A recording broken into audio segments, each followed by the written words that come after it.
Assalamualaikum warahmatullahi wabarakatuh.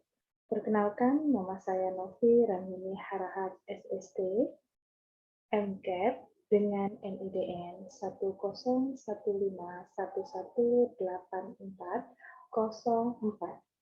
Saya sebagai dosen dan pegawai tetap di Institut Kesehatan Helvetia Medan.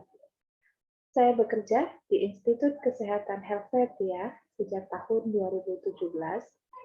Selama saya menjadi dosen di Institut Kesehatan Helvetia, saya sudah memiliki 2 haki, yaitu yang pertama haki buku ajar yang berjudul Keterampilan Dasar Kebidanan 2 dengan nomor sertifikat 000182634. Dan yang kedua yaitu karya ilmiah pengabdian masyarakat yang berjudul Cooking Class, makanan tambahan balita dengan pemanfaatan daun kelor dengan nomor sertifikat 000268375. Salah satu mata kuliah yang saya ampu adalah mata kuliah asuhan kebidanan, persalinan, dan bayi baru lahir. Terdiri dari 5 SKS, 2 SKS teori, dan 3 SKS praktek. 2 SKS teori terdiri dari 14 kali pertemuan, di mana setiap pertemuan waktunya yaitu 100 menit, sedangkan untuk praktek terdiri dari 14 kali pertemuan dengan waktu 300 menit. Deskripsi mata kuliah yang saya ampu adalah memberikan kemampuan kepada mahasiswa untuk mendokumentasikan dan memberikan asuhan kebidanan pada ibu dalam persalinan dan bayi segera setelah lahir, dengan pendekatan manajemen kebidanan didasari konsep-konsep sikap dan keterampilan serta evidence-based berdasarkan standar praktik kebidanan dan kode etik profesi. Capaian lulusan mata kuliah yang saya ampu yaitu setelah mendapatkan pembelajaran asuhan kebidanan persalinan dan bayi baru lahir, mahasiswa dapat mengaplikasikan langsung kepada klien di lapangan, baik di BPM, klinik, puskesmas, maupun di rumah sakit.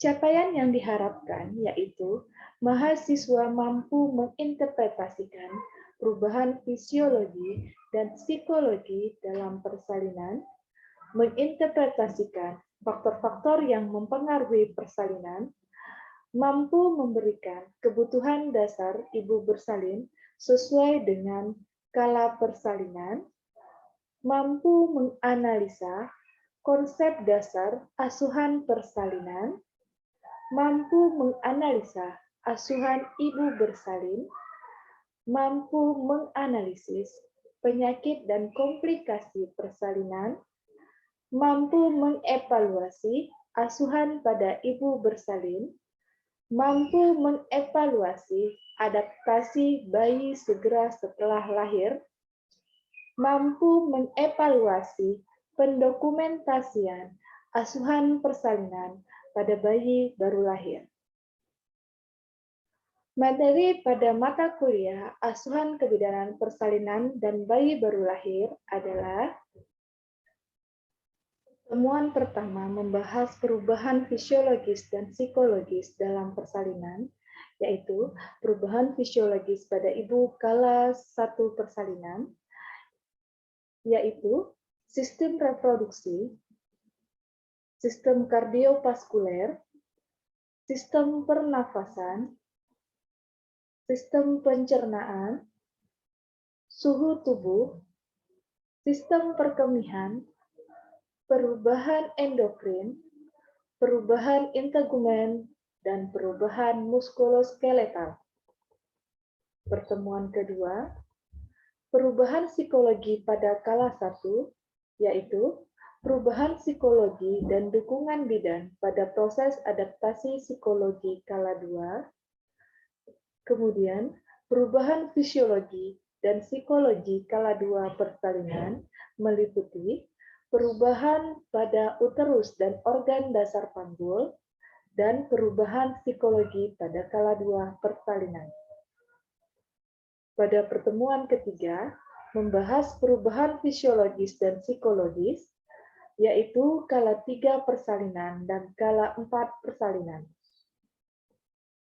Pertemuan keempat, membahas mengenai kebutuhan dasar ibu bersalin kala 1, yang meliputi dukungan fisik dan psikologis, kebutuhan cairan dan nutrisi, kebutuhan eliminasi, dan pengurangan rasa nyeri. Pertemuan kelima, membahas mengenai kebutuhan dasar ibu bersalin pada kala 2, memberikan dukungan, menjaga kebersihan diri, mengatur posisi dan kenyamanan ibu. Selanjutnya, kebutuhan dasar ibu bersalin pada kala 3 dan kebutuhan dasar ibu bersalin pada kala 4. Pertemuan keenam membahas konsep dasar asuhan persalinan yang meliputi sebab-sebab mulainya persalinan, mulai dari tahap persalinan, tujuan asuhan persalinan, serta tanda-tanda persalinan. Kemudian, kompetensi bidan dalam asuhan selama proses persalinan dan kelahiran. Pertemuan ketujuh, asuhan pada ibu bersalin kala 1, meliputi manajemen kala 1, identifikasi masalah, menilai data, dan membuat diagnosa. Kemudian, membuat rencana asuhan. Pertemuan ke-8 membahas asuhan kala 1, meliputi dukungan persalinan, pengurangan rasa sakit, persiapan asuhan kala 1 persalinan. Pertemuan 9 membahas asuhan kala 1, pemenuhan kebutuhan fisik dan psikologis ibu dalam keluarga, serta asuhan sayang ibu selama kala 1 persalinan. Pertemuan 10, penyulit dan komplikasi kala 1, membahas mengenai tanda bahaya kala 1, membuat keputusan klinik yang tepat dan merujuk ibu jika perlu secara tepat, waktu, dan optimal. Pertemuan 11 membahas asuhan ibu bersalin kala 2 yang meliputi pemantauan maternal, kontraksi, tanda gejala kala 2. Pertemuan 12, asuhan ibu bersalin kala 2 meliputi keadaan umum, kemajuan persalinan, pemantauan janin.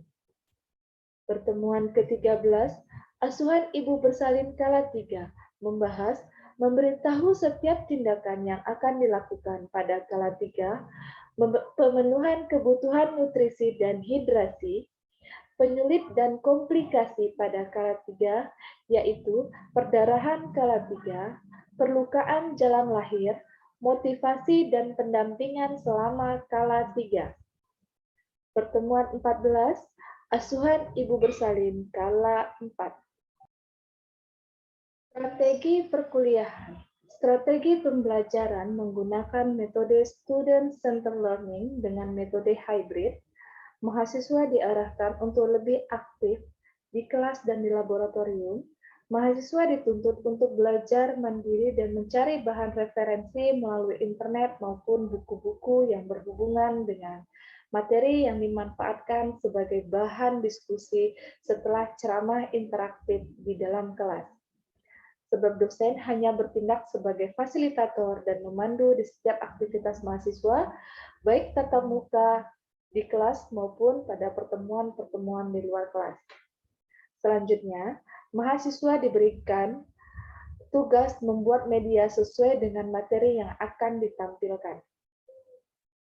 Mahasiswa dituntut dalam melaksanakan diskusi dan belajar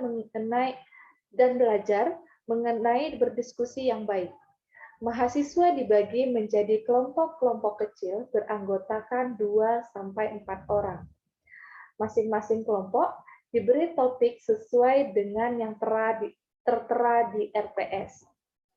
Setiap kelompok diminta menulis paper atau makalah, kemudian dipresentasikan konsep setiap topik yang diberikan. Kegiatan ini dimaksudkan untuk menanamkan pemahaman konsep setiap topik yang diberikan. Di samping itu, mahasiswa secara individu diminta untuk menulis makalah dan review literatur, media pengajaran, asuhan kebidanan persalinan, dan kehamilan.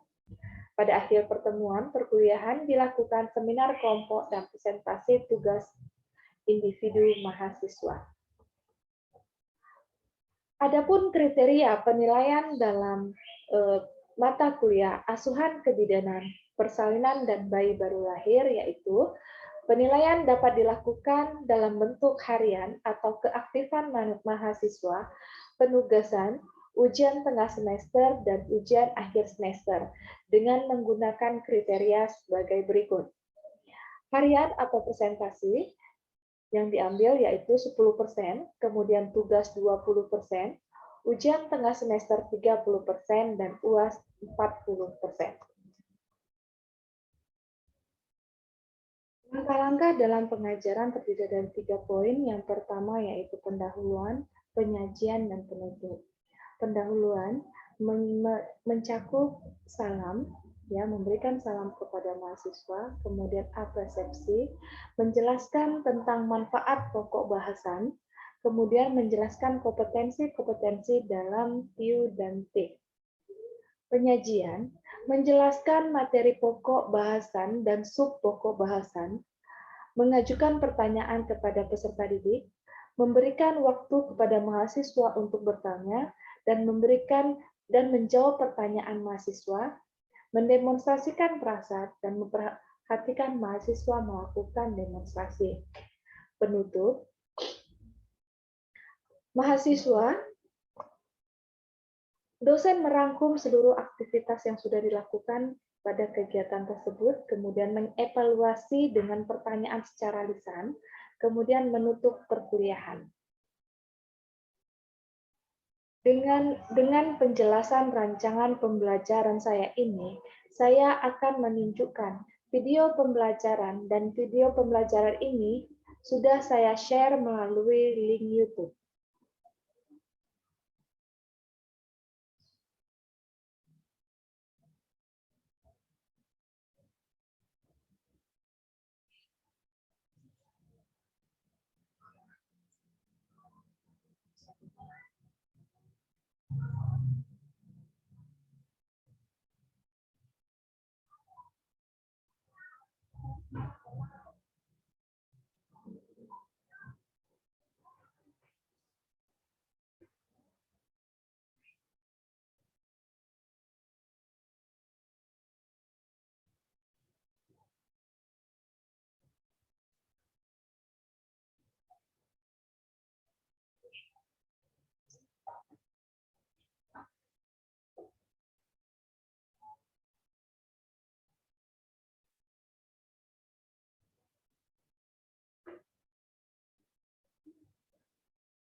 Demikianlah video pembelajaran dari saya. Semoga bermanfaat.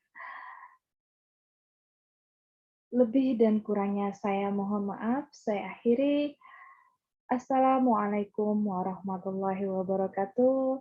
Salam sehat untuk kita semua.